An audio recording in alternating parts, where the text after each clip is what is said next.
A disturbing announcement from RCMP this morning. Officers say a staggering number of weapons were seized from a Prince George home in an upscale neighborhood. A local man now faces nearly 20 charges, and police are happy to see the weapons out of the reach of the public. It was a stunning display of weapons recently seized from a house in Prince George.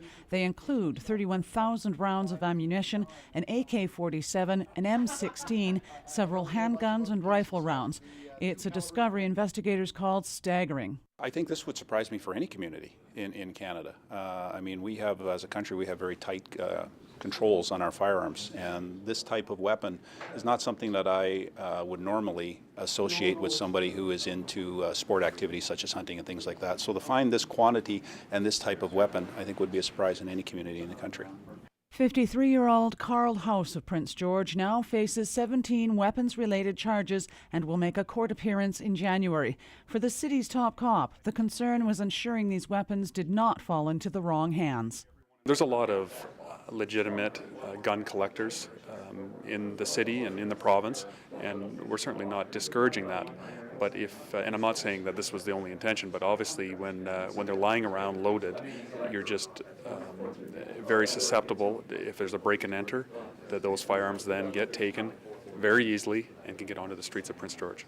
Despite the large number and type of weapons seized, investigators do not believe there is any connection to other weapon seizures in BC or organized crime. We have nothing to indicate that it's connected to anything at this point. You know, our investigators are still working on it, still flushing out the details of the investigation, but at this point, no, it seems to be a standalone situation. The search warrant was executed on a house in this quiet cul-de-sac in an upscale neighbourhood in the heart. But the investigation started when a package from Germany drew suspicions of the Canada Border Services Agency inspectors in Toronto. The package turned out to contain weapons parts. Now the CBSA will try to track down the source. We work closely with our international law enforcement partners in these types of cases.